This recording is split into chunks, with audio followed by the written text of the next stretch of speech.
मंडळी, महाराष्ट्राच्या राजकारणात पुन्हा एकदा भूकंप झाला। पण हा भूकंप फक्त लोकसभेच्या सभागृहाच्या भिंती हादरवणारा नाहीये, तर लोकशाहीचा पाया हादरवणारा आहे। जरा ही दृश्य नीट बघा। खासदारांच्या घराभोवती पोलीस बंदोबस्त उभा आहे। ज्यांनी लोकांचं संरक्षण करायचं त्यांना संरक्षण द्यावं लागतंय। त्याचं कारण शिवसेनेतलं एक नवं बंड आहे। ठाकरेंच्या पक्षानं बोलवलेल्या बैठकीला लोकसभेतले त्यांचे 6 खासदार आलेच नाही। त्यामुळे ऑपरेशन टायगर फत्ते झाल्याचं मानलं गेलं। त्यामुळे ऑपरेशन टायगरला उत्तर म्हणून ठाकरेंच्या शिवसेनेनेही ऑपरेशन तुडवाची हाक दिली। त्यामुळे बंडखोर खासदारांना तातडीनं वाय दर्जाची सुरक्षा बहाल करण्यात आली। म्हणून हा पोलीस बंदोबस्त। उद्या शिवसेनेला 60 वर्ष पूर्ण होत आहे।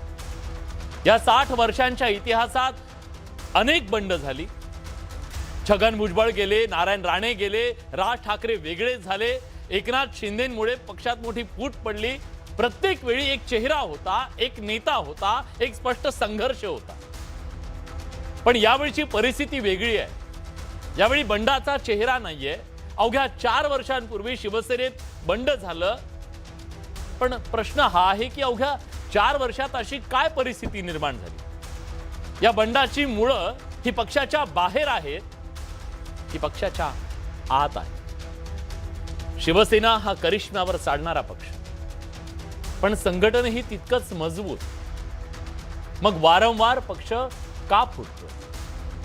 संवादाचा अभाव आहे की राजकीय कौशल्याचा? हे सवाल उपस्थित केले जातील आणि करणं अयोग्य अजिबात नाही। ज्या ठाकरेंच्यासाठी लोक जीव द्यायला तयार असायचे त्यांना आज लोक सोडून का जात आहेत हा प्रश्नही विचारला जाईल। पण ही झाली एक बाजू। याला दुसरी बाजूही आहे आणि तीही तितकीच महत्त्वाची आहे। महाराष्ट्रात पक्ष फोडीचं राजकारण आता अपवाद राहिलेलं नाहीये। पक्षांतर, बंड, गटबाजी हा राजकारणाचा नवा चेहरा बनलाय महाराष्ट्राच्या। आम्ही काय बघतोय? किती चर्चा करायच्या, किती चेहरे दाखवायचे? मतदार एकाला मत देतो, एका पक्षाला मत देतो, निवडून आल्यावर तो माणूस त्या मताचा बाजार मांडतो। सत्ता बदलते, भूमिका बदलते, निष्ठा बदलते, बदलत नाही तो फक्त मतदाराचा भ्रमनिरास। तो नाही बदलत, तो कायम आहे। आज पक्षनिष्ठा ही हिमालयात सापडणाऱ्या एखाद्या दुर्मिळ वनस्पतीसारखी झाली आहे। पत्र थोड्या वेळापूर्वी ऐकवलं तुम्हाला। ते विचार मागे पडले, तत्व मागे पडले आणि सत्तेची गणितं पुढे आली हो। लोकशाहीत मतदार गृहीत धरला जातोय, ही काळ्या दगडावरची रेग बनते। त्याचा तो जो आदर आहे ना, तो त्या मताचा आदर होत नाहीये, त्याऐवजी राजकीय गोळाबेरीज होतीये। प्रत्येक वेळी तुटतोय तो सामान्य मतदाराचा विश्वास। आणि खरं सांगू, आम्ही पत्रकार सातत्याने एक शब्दप्रयोग करतो, भूकंप झाला, भूकंप। खरा भूकंप हा आहे, खरा हादरा हा आहे, सामान्य माणसाच्या विश्वासाला धक्का बसतो। सहभागी होण्यासाठी आपल्यासोबत मान्यवर पाहुणे आहेत। आपल्यासोबत आता ज्येष्ठ सरकारी वकील, कायदे तज्ज्ञ ॲडव्होकेट उज्ज्वल निकम सर आहेत। सर, खूप स्वागत आहे। मी पहिल्यांदा तुमच्याकडेच येणार आहे, पण बाकी पाहुण्यांची फक्त एकदा ओळख करून देतो आणि ते सुद्धा थोड्या वेळात आपल्यासोबत या चर्चेत सहभागी होणार आहेत। आपल्यासोबत थोड्याच वेळात शिवसेना उद्धव बाळासाहेब ठाकरे पक्षाचे प्रवक्ते अखिल चित्रे असतील, शिवसेनेच्या प्रवक्त्या शीतल म्हात्रे असतील, भाजपचे प्रवक्ते शिवराय कुलकर्णी असतील आणि विधिमंडळ मुख्य माजी सचिव अनंत कळसे सर असतील। आपण त्यांच्याकडे जाऊया चर्चेसाठी, पण सुरुवात मी उज्ज्वल निकम सर तुमच्यापासून करतोय। माझा थेट सवाल आहे सर, जो सगळ्यांच्या मनात आहे। आज व्हीप निघाला, 6 खासदारांना बोलवलं गेलं बैठकीला, ते बैठकीला आले नाही। आज व्हीपचं उल्लंघन झालं हे प्रथमदर्शनी दिसतंय। हा निघालेला व्हीप या खासदारांची खासदारकी घालवू शकेल का, घालवू शकतो का? विशाल, आपला प्रश्न हा अत्यंत महत्त्वाचा प्रश्न आहे आणि या प्रश्नाचं उत्तर देण्याच्या अगोदर व्हीप म्हणजे काय हे आपण समजून घेतलं पाहिजे। आपल्या घटनेमध्ये व्हीप हा शब्द कुठेही वापरण्यात आलेला नाही. हम्म, परंतु संसदीय लोकशाही प्रणाली हम्म, यामध्ये या व्हीपचा अर्थ स्पष्ट करण्यात आला आहे. बर आणि व्हीप म्हणजे काय? एखादा राजकीय पक्षचे नेतृत्व आपल्या पक्षातर्फे निवडून आलेल्या यांना विधानसभा असेल किंवा लोकसभा असेल किंवा राज्यसभा किंवा विधान परिषद असेल, यामध्ये त्यांनी पक्षाची भूमिका काय घेतली पाहिजे याकरता पक्ष नेतृत्वाने ज्यांच्याकडे ही जबाबदारी सोपवली असते त्याला तो अधिकार प्राप्त असतो की व्हीप काढण्याचा, ज्याला मराठीत प्रतोद असं म्हटलं पाहिजे. आता 10वं जे परिशिष्ट जर आपण बघितलं अपात्रतेचं, या 10व्या परिशिष्टामध्ये कुठेही स्पष्ट उल्लेख करण्यात आलेला नाही हा की व्हीपच्या आदेशाचा भंग केला तर ती अपात्रता होते, असं कुठेही म्हटलेलं नाही. बर परंतु 10व्या परिशिष्टामध्ये जर शिस्तभंगाची कारवाईला हे निमंत्रण होऊ शकतं. हम्म, म्हणजे पहिली गोष्ट आपण समजून, जो आपला पहिला प्रश्न आहे हा की ह्या व्हीपमुळे हे ऑपरेशन टायगर अयशस्वी होईल का, हम्म, तर याचं उत्तर नाही असं मला द्यावं लागेल. बर कारण या पुढची पावलं, कारण हा व्हीप जो आहे ही एक शिवसेनेच्या निवडून आलेल्या तिकिटावरती जे निवडून आलेले खासदार असतील हा त्यांनी ती बैठकीला हजर राहावं असं ते फरमान होतं. हम्म, अर्थात व्हीप केव्हा काढला जातो हे पूर्वीच्या देखील सर्वोच्च न्यायालयाने स्पष्ट केलंय हा की मतदान करायचं असेल हम्म, तर आपल्या पक्षाच्या मतदानाला विधिमंडळ असेल किंवा लोकसभा राज्यसभेत असेल तिथे काय भूमिका घेतली पाहिजे पक्षीय खासदारांनी किंवा आमदारांनी या संदर्भात व्हीप काढला असतो.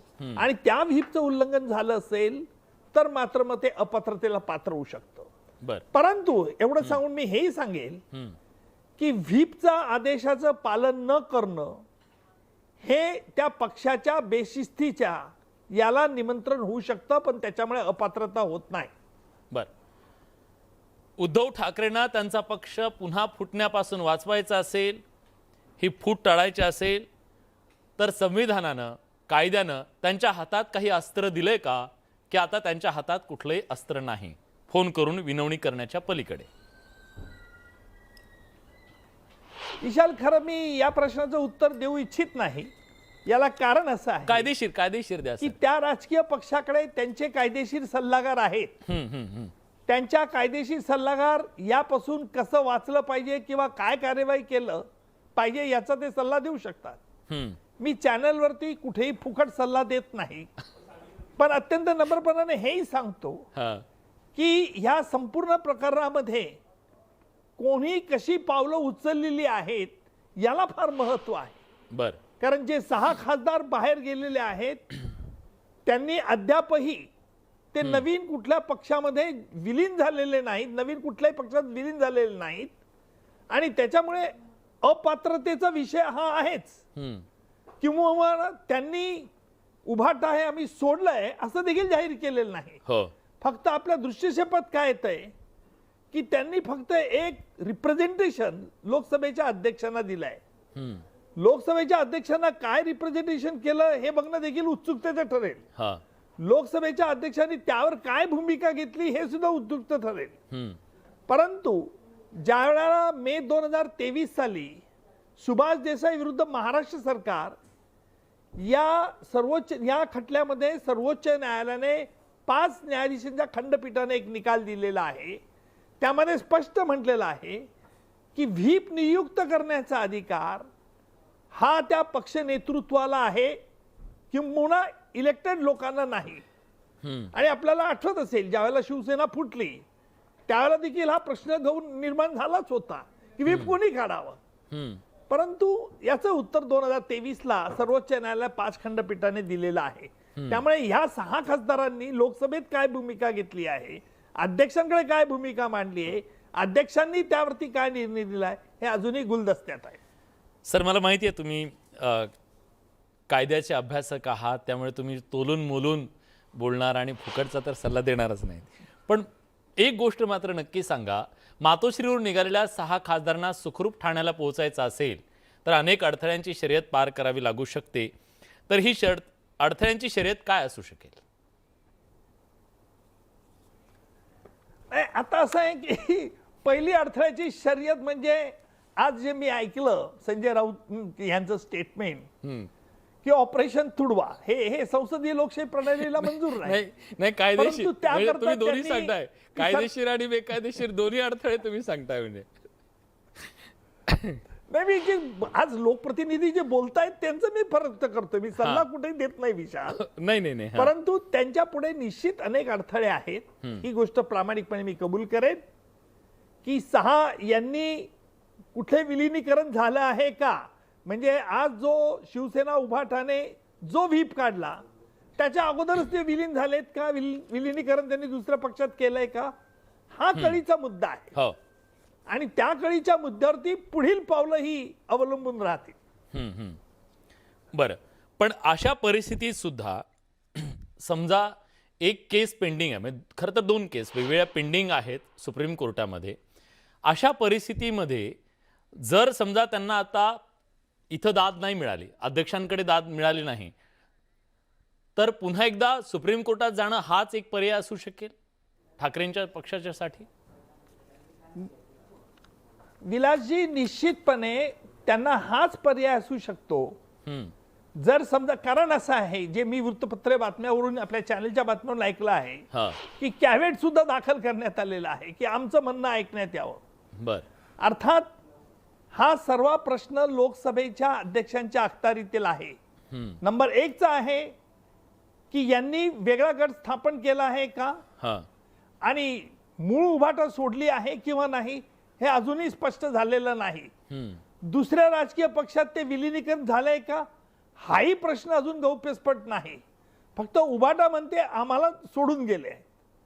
अद्याप पावेतो या 6ही खासदारांनी कुठेही निष्कर्षाला सांगितलेलं नाही. खरंय. आणि जोपर्यंत ती स्पष्ट भूमिका घेत नाही तोपर्यंत यावरती भाष्य करणं माझ्या मते चुकीचं ठरेल. परंतु एक गोष्ट मात्र निश्चित आहे की येणाऱ्या काळामध्ये आपल्याला अनेक या रंगात ज्या गोष्टी आहेत त्या बघायला मिळतील. विलासजी, खूप खूप धन्यवाद सर, तुम्ही न्यूज 18 मराठीशी बोललात, बडे मुद्देमध्ये सहभागी झालात त्याबद्दल. आणि खऱ्या अर्थानं पुढची जी वाटचाल असणार आहे सगळी राजकीय ती रंजक असणार आहे आणि काही अर्थ लोकशाहीच्या दृष्टीने ती चिंताजनक सुद्धा असणार आहे. त्याच्याबद्दल दुमत नाही. करूया, त्या सगळ्याची चर्चा करूया. मान्यवर पाहुणे आपल्यासोबत जोडले गेलेले आहेत. आपल्यासोबत स्टुडिओमध्ये आत्ता अखिल चित्रे आहेत, शिवसेना उद्धव बाळासाहेब ठाकरे पक्षाचे ते प्रवक्ते आहेत. शिवसेनेच्या प्रवक्त्या शीतलताई म्हात्रे आपल्या सोबत जोडले गेले. ताई, तुमचंही स्वागत आहे. आपल्यासोबत भाजपचे प्रवक्ते शिवराय कुलकर्णी सुद्धा जोडले गेलेले आहेत. शिवरायजी, तुमचंही स्वागत आहे. आणि विधिमंडळाचे माजी मुख्य सचिव अनंत कळसे सर सुद्धा जोडले गेलेले आहेत. तर त्यांच्याकडे जाऊया. सर, मी तुमच्याकडे कायदेशीर बाजू जाणून घेण्यासाठी येईल, बाकी ऑपरेशन तुडवा बिडवा हे यांच्याकडून चर्चा करून घेईन. सुरुवात अर्थातच मी शीतलताई तुमच्यापासून करणार आहे. आता हे सगळे जे खासदार तुमच्याकडे येऊ पाहत आहेत त्या खासदारांचा मार्ग काही इतका सोपा नाहीये, कारण आज नव्या ऑपरेशनची घोषणा झाली की ऑपरेशन तुडवा. तर आता अशा परिस्थितीमध्ये किती दिवस पोलीस त्यांना संरक्षणामध्ये ठेवणार आणि कसं संरक्षण करणार हा तुमच्या पुढचा आत्ताचा प्रश्न आहे का? लक्षात घ्या की अजूनही खासदारांनी समोर येऊन आपली भूमिका मांडलेली नाही. त्याच्या आधीच ही सगळी चर्चा सुरू आहे. आणि हे ऑपरेशन तुडवा वगैरे नाहीये, हे ऑपरेशन युबीटी बुडवा आणि काँग्रेस वाढवा असं आहे. हे ऑपरेशन संजय राऊत यांनी सुरू केलेलं आहे. विलासजी, एक गोष्ट लक्षात घ्या की तुमचे खासदार तुमच्या बरोबर का नाहीयेत, तुमचे खासदार व्हीप का पाळत नाहीयेत, याचं कधीतरी तुम्ही आत्मपरीक्षण करणार आहात की नाही? मला वाटतं पहिल्यांदा असं झालं की त्यांच्या समोर कोणी नायक नाहीयेत. हे 6 जण एकटे आहेत. आतापर्यंत जेव्हा बाहेर पडलेले आहेत, जेव्हा जेव्हा फूट झालेले तेव्हा तेव्हा एक नायक होता किंवा तेव्हा तेव्हा एक नेता होता, परंतु आता कुठलाही नेता नाहीये. का बरं या सर्व खासदारांना बाहेर पडावं असं वाटलं? त्याची अनेक कारण आहे. कारण नंबर 1, त्यांना अशी भीती होती की ज्या पद्धतीने संजय राऊतांनी सांगितलेलं आहे शरद पवार यांच्या गटाला की तुम्ही काँग्रेसमध्ये विलीन व्हा, सर्व छोट्या छोट्या पक्षांनी काँग्रेसमध्ये विलीन व्हावं, हे जेव्हा त्यांनी मांडलं तेव्हा कदाचित ही भीती त्यांना वाटली असावी की उद्या आपला सुद्धा उभाटा हा पक्ष कदाचित काँग्रेसमध्ये विलीन होईल. दुसरं महत्वाचं जी गोष्ट आम्ही तुमच्याकडून ऐकतोय ती म्हणजे उद्या जे वर्धापन दिन आहे, या वर्धापन दिनामध्ये माननीय आदित्य ठाकरे यांना कार्याध्यक्ष म्हणून त्यांची घोषणा होणार आहे अशी चर्चा उबाटामध्ये सुरू होती. कदाचित त्यांना तीही भीती वाटली असेल की आता आदित्य ठाकरेंची त्यांना कार्यपद्धती माहितीये, पेज 3 कल्चर आणि त्यांचे मित्रमंडळ आहे त्यांना माहितीये, त्याच्यामुळे आदित्यच्या अंडर आपण काम कसं करावं हाही त्यांना प्रश्न पडला असावा. मला वाटतं ही सगळ्या झरतरच्या गोष्टी आहेत. जोपर्यंत हे खासदार समोर येऊन सांगत नाहीयेत तोपर्यंत मला वाटतं आपण फक्त पण चर्चा तुमच्याशी काही सांगितलं त्यांनी, तुमच्याशी काही संपर्क केला का? आम्ही नाराज आहोत, कशासाठी आम्ही इतका टोकाचा निर्णय घेतोय, मग आम्ही तुमच्याकडे काय येतोय, असं काही सांगितलं त्यांनी तुम्हाला? हे सर्व आम्ही एकत्रच काम करत होतो. हे खासदार आहेत, हे जनप्रतिनिधी आहेत, लोकांमधून 4-4, 5-5 लाखाच्या मार्जिनने निवडून आलेले हे खासदार आहेत. त्याच्यामुळे चर्चा होत होती, बोलत होते, त्यांची खतखत ते मांडत पण होते. ते तुमच्या विरोधात निवडून आलेत ना ताई?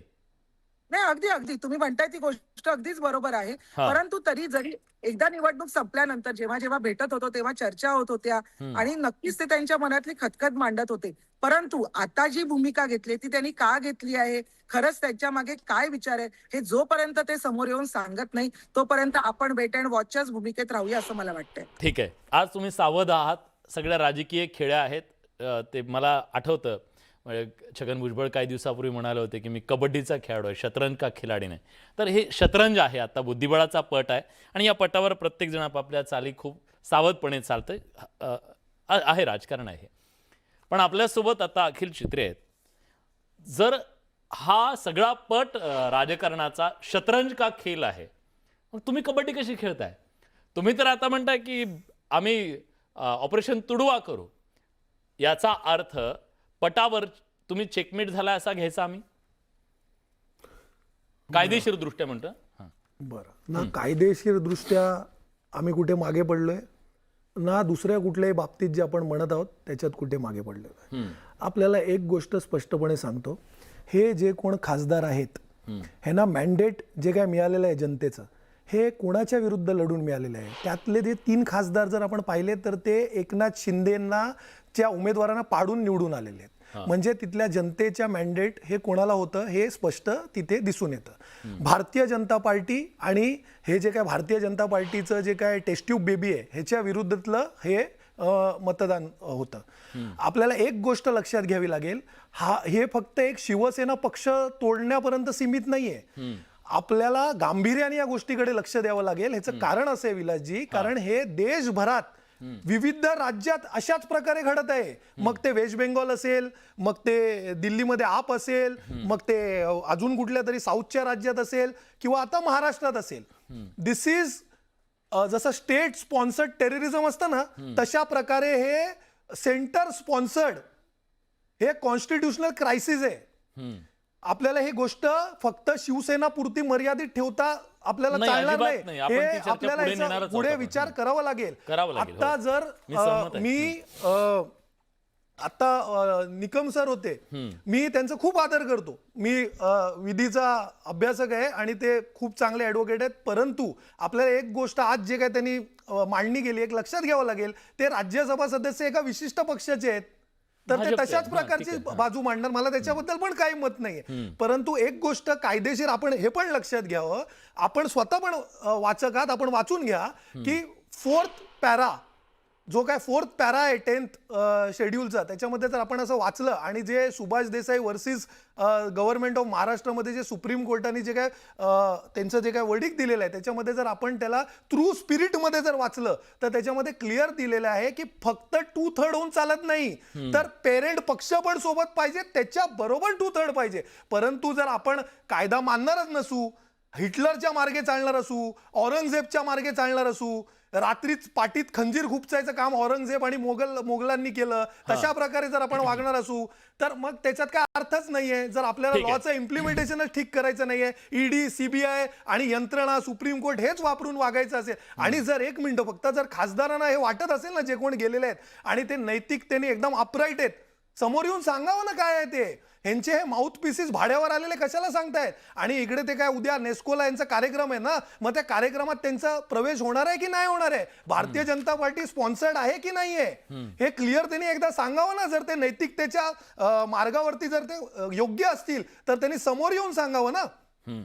ठीक आहे, तुम्ही तुमच्या सगळ्या याच्यामध्ये खूप दूषणं दिली. शिवरायजींनी ती शांतपणे ऐकली. मला वाटलं ते मध्ये बोलतील, पण शिवराजजी तुम्ही स्पिरिट दाखवलं. पण हे का ऐकून घ्यावं लागतं तुम्हाला सतत या ना त्या कारणावरून विरोधकांकडून, की तुम्ही आहात या सगळ्याच्या मागे, ती शक्ती तुम्ही आहात. आज तर जेव्हा त्यांना तिकडे इशारा दिला की लगेचच त्या फुटीर लोकांना आम्ही संरक्षण देतो आणि दर्जाची सुरक्षा दिली, त्यावरून संजय राऊत नाही ते बोलले.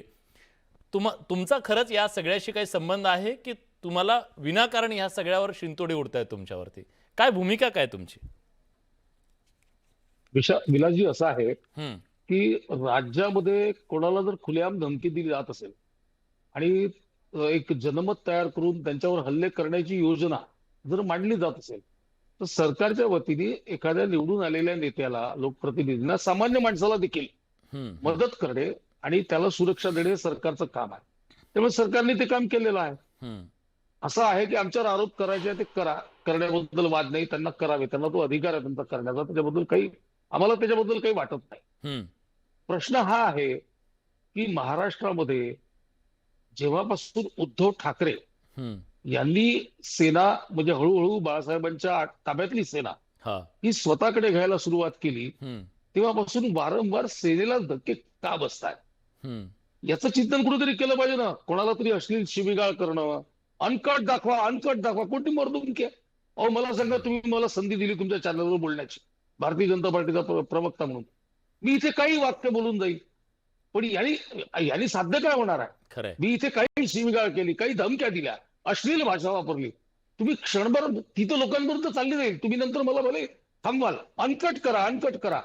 ही जी भाषा आहे, ही जी रंगरूटपणा आहे, हा जो म्हणजे अश्लाघ्य भाषा आहे, तुडवा दिया, तोड दिया, नॉटी म्हणजे हरामखोर, काल परवाच्या अश्लाघ्य अश्लील शिव्या या खुलेआम देण्याची ही जी मानसिकता आहे, हे वारंवार असेल. म्हणजे एक बाळासाहेबांच्या समोर, आदरणीय बाळासाहेबांच्या समोर एक छगन भुजबळांचं प्रकरण झालं होतं, पण त्यानंतरचे सगळे जे प्रकरण आहेत, नारायण राणेंचं असेल किंवा राज ठाकरे साहेबांचं असेल, किंवा नंतर मोठा हा जो स्फोट झाला शिंदेच्या नेतृत्वामध्ये, ते सगळं उद्धव ठाकरेंच्या बाबतीत का होत आहे? कोणत्या लोकांच्या भोवती घेरल्या गेल्यात उद्धव ठाकरे? ते का लोकांना वेळ देत नाहीत? का ते मौन बाळगतात? का ते बोलत नाहीत? ते बाहेर का येत नाहीत? कुठल्याही कार्यक्रमांमध्ये ते का दिसत नाहीत? लोकांच्या मतदारसंघांमध्ये का जात नाहीत? दौरे का करत नाहीत? आम्हाला तुम्ही नावं ठेवता, पण आम्ही 24 तास मैदानावर असतो, फील्डवर असतो, आमचे नेते फील्डवर असतात, प्रत्येक निवडणूक आम्ही गंभीरतेने घेतो, आमचे नेते जाऊन भाषणं करतात, आमचे नेते फेसबुक लाईव्ह नाही करत. लोकांना भेटलं पाहिजे ना. लोक तुमच्याकडे अपेक्षेने आलेले आहे. तुम्ही नेते आहात आणि नेता हा नेहमी पालकाच्या भूमिकेमध्ये असतो. मला माझ्या पक्षामध्ये जर काही अडलं तर स्वाभाविकपणे मी माझ्या नेत्यांना सांगणार आहे, मी देवेंद्रजींकडेच जाणार आहे, देवेंद्रजींना सांगणार आहे. देवेंद्रजी जर माझं ऐकून घेणार नाहीत, देवेंद्रजी जर कार्यकर्त्यांचं ऐकून घेणार नाही, तर मी जायचं कोणाकडे? खरंय. त्याच्यामुळे हे नेते 24 तास मेहनत करतात. एकनाथ शिंदे साहेब असतील, अजित दादा होते स्वर्गीय, शिवराजी, पक्षातलं नाव घ्यायचं तर शरद पवारांचं नाव घेता. मी माझ्या ओपनिंग रिमार्क मध्ये पण हे बोललो, तुम्ही जे मुद्दे मांडलेत ना, त्या मुद्द्यांची चर्चा होणं गरजेचं आहे. मी तुम्हाला शब्द देतो, मी तो प्रश्न त्यांना विचारणार आहे, पण याचा अर्थ असा नाही, मग ज्या लोकांनी त्यांना मतदान दिलं, ह्या खासदारांना ज्यांनी मतदान दिलं, त्या सामान्य मतदाराच्या मताची काही किंमत आहे की नाही या महाराष्ट्रामध्ये, या लोकशाहीमध्ये? त्याचं उत्तर कोण देणार आहे? नाही, मी तुम्हाला सांगतो, ठाकरेंचा प्रश्न मी त्यांना विचारतो, ठाकरे असं का करतात? बिलकुल विचारा, मी उत्तर देतो. बिलकुल मी देणार. असं आहे की जनतेतून निवडून आलेल्या लोकप्रतिनिधीला लोकांना जाब द्यायचा असतो, संघटना बांधायची असते, संघटनेचे कार्यकर्ते सोबत लागत असतात. ज्या संघटनेमध्ये कार्यक्रम नाही, ज्या संघटनेमध्ये कार्यकर्त्यांचं ऐकलं जात नाही, आज संपूर्ण महाराष्ट्रातले शिवसैनिक क्रमाक्रमाने एकनाथ शिंदेच्या पाठीशी का उभे राहत आहेत? काय कारण आहे उभं राहण्याचं? याचं कारण आहे की शिंदेकडे त्यांची सुनावणी आहे. आज ज्यांचं मूळ शिवसेना होतं, सम्राट शिवसेना, मी सांगतो ना आपल्याला, असं नाही, असं होणार नाही ना. असं कसं होईल साहेब? असं नाही होणार. ते निवडून आलेले 5 वर्षासाठी. आणि दुसरा भाग असा आहे की त्या मतदारसंघामध्ये ते नंतर जे काम करतात त्याच्या आधारावर ते निवडून येतात. अशी याच्या आधीची उदाहरणं आहेत. नारायण राणे आमच्याकडे आले, राणे आल्यानंतर त्यांचा मुलगा आमच्याकडे नेता बनला, पुन्हा आमदार म्हणून ते निवडून आले. लोक स्वीकारतात ना. तुमची सकारात्मक जर भूमिका असेल, अजून ते लोक बोललेले नाही 6 खासदार, ज्या दिवशी ते खासदार बोलतील त्यांची व्यथा जनतेला समजेल. ठीक पण आहे, त्यांनी ठीक आपलं आहे. नाही लोकप्रतिनिधित्व माझं सोडावं. काम होतं त्यांचं तुम्हाला वाटप प्रश्न त्यामध्ये. विचारणं, उत्तर कसं द्यायचं ते तुमचा भाग आहे, तुमचा अधिकार आहे. मी शब्द दिला होता तुम्हाला, यांना प्रश्न विचारणार. का असं होतंय की वारंवार पक्ष फुटतोय? का जाणारा प्रत्येक जण म्हणतोय आम्हाला वेळ दिला जात नाही, संवाद नाही, आमच्या पाठीशी कोणी उभं राहत नाही, आम्ही कुणाच्या बळावरती लढायचं, आम्ही लढाईत असताना आमच्या सोबत कोणी येत नाही. का असं तुमच्याबद्दल होतंय? किती दिवस तुम्ही विक्टीम कार्ड खेळणार आहात? खरंच तुम्ही विक्टीम कार्ड खेळताय? आज जे घडतंय त्याला सगळे बाहेरचेच जबाबदार आहेत, आतलं कोणी जबाबदार नाहीये, आतला काहीच प्रॉब्लेम नाहीये. आता विक्टिम कार्ड खेळत नाही, मी तुमच्या प्रश्नाचं स्पष्ट उत्तर देतो. Please please. उद्धव ठाकरे साहेब मैदानात उतरत नाही म्हणून, बरोबर. 48 पैकी 47 सीट हे महाराष्ट्रातले आम्ही जिंकू, हे विलासजी कोण बोललं होतं? भारतीय जनता पक्ष बोललं होतं. छाती टोकपणे प्रत्येक चॅनलला, प्रत्येक प्रवक्ता, प्रत्येक नेता, मुख्यमंत्री साहेब सगळे तेच म्हणत होते. एकमेव उद्धव बाळासाहेब ठाकरे मैदानात पाय रोवून उभा राहिला आणि त्याच्यामुळे ना हे निर्लज्ज जे काय आता खासदार आहेत ना, जे आता पैशासाठी तिथे विकले गेलेले आहेत, हे खासदार निवडून आले. नाहीतर त्यांचा जरा पूर्वीचा इतिहास बघा, निवडून आले होते का याच्या आधी, आणि आले होते तर कुठल्या मार्जिननी निवडून आले होते आणि कसे आले होते. आता त्या इतिहासात मला जाऊन वेळ वाया नाही घालवायचंय. तर उद्धव ठाकरे साहेबांनी मैदानात लढून भारतीय जनता पार्टीला कितीपर्यंत सीमित केलं? तर 15-16 पर्यंत सीमित केलं. फुल 47 येणार होते. तर आमचा नेता मैदानात उतरतो पण, लढतो पण आणि जिंकतो पण. राहिला प्रश्न की कोणत्या घरात काही छोट्या मोठ्या प्रॉब्लेम नाहीयेत. समजा आहे चुकून आमच्या घराचा दरवाजा उघडा राहिला, तर ह्याचा अर्थ काय ना कोणी अधिकार दिले की आमच्या घरात शिरून चोरी करायची का? ह्यांच्या पक्षाचं नाव एक आहे का, चोरी मेरा काम, भारतीय जनता पार्टी मेरा नाम. का असं होतंय? देशभरात सगळीकडे जिथे असं घडतंय तिथे भारतीय जनता पार्टीच का दिसतं?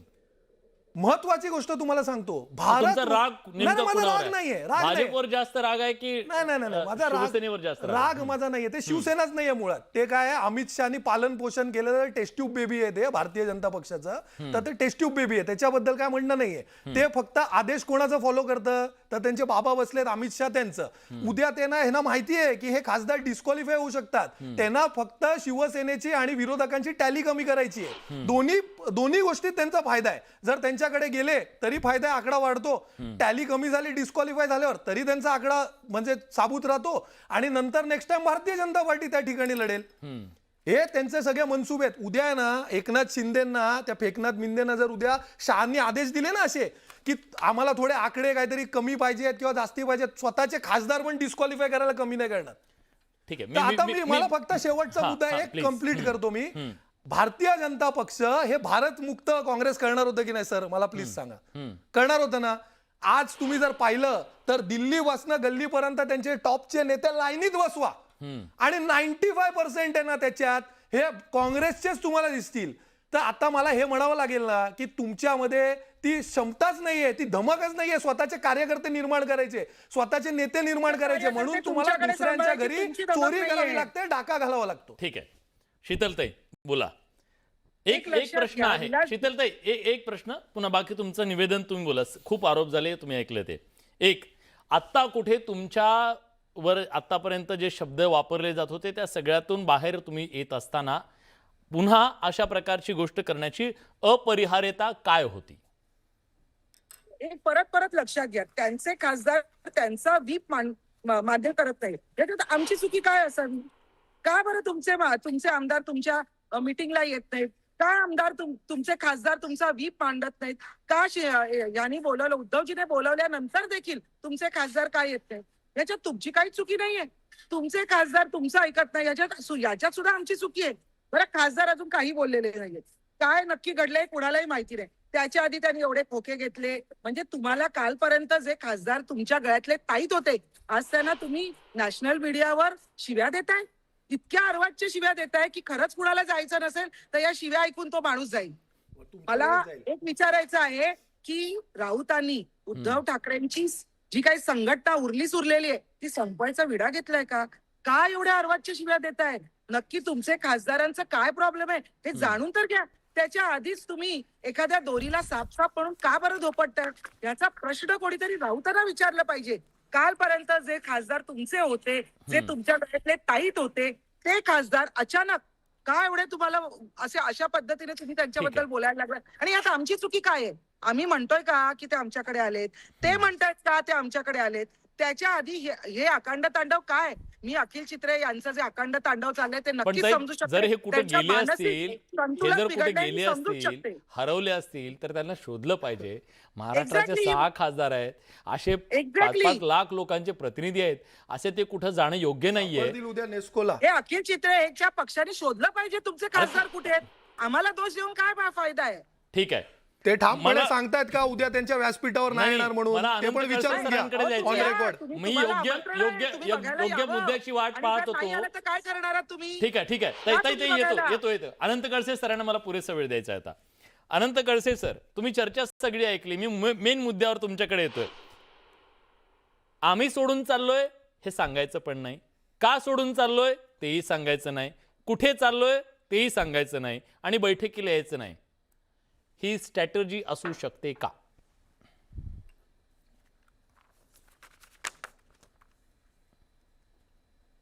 अनंत खडसे सर, माझा आवाज तुमच्यापर्यंत पोहोचतोय? खडसे सर, माझा आवाज आपल्यापर्यंत पोहोचतोय?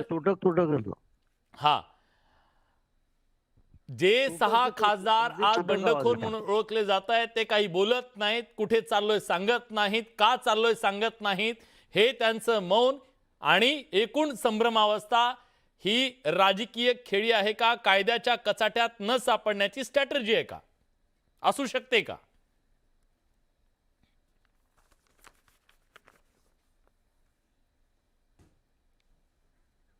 कळसे सर, माझा आवाज तुमच्यापर्यंत पोहोचतोय?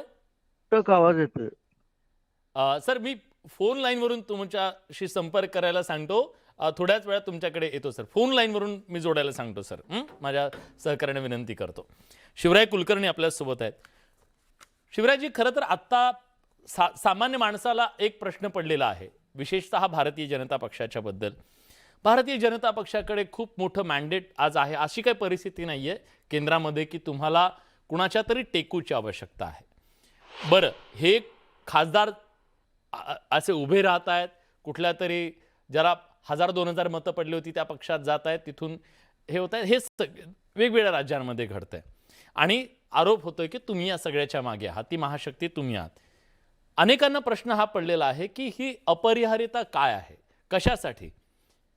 की तुमचं जे स्वप्न साकार झालं नव्हतं विधेयकाचं, ते स्वप्न साकार करण्यासाठी ही राजकीय खेळी आहे? नाही विलासजी, बघा, तुम्ही अगदी आपल्या महाराष्ट्रातलं जे उदाहरण आहे की नाही, या उदाहरणाकडे जर तुम्ही बघाल, याच्यामध्ये भारतीय जनता पार्टीचा कुठलाही रोल नाही. कोणीही भारतीय जनता पार्टीने याच्यामध्ये काहीही पुढाकार घेतलेला नाही. बरं, जोपर्यंत ते 6-7 खासदार समोरून आपली भूमिका मांडणार नाही, तोपर्यंत काहीतरी घडलं आहे हे आपल्याला मानावंच लागेल.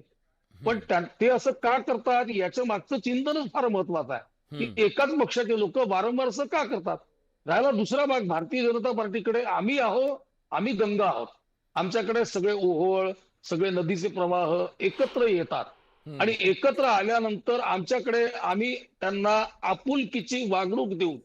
त्यांच्यावर भारतीय जनता पार्टीचा, ये पार्टी नहीं परिवार है, संस्था सरकार पार्टी नहीं परिवार है, हा जो आमचा भाव आहे, हा भाव आम्ही त्यांच्यामध्ये जागृत करून त्यांना आमची विचारधारा शिकवून आमच्यामध्ये सामावून घेतो. आमचं पोट मोठं आहे, आमची पचन क्षमता मोठी आहे, आम्ही सामावून घेतो. आमचा जुना कार्यकर्ता त्यामुळे विचलित होऊन जात नाही, आमची सुंदोपसंधी होत नाही, आमच्या मारामाऱ्या होत नाहीत, आमच्याकडे रोज वेलकम असतं, येणाऱ्यांचं स्वागत असतं.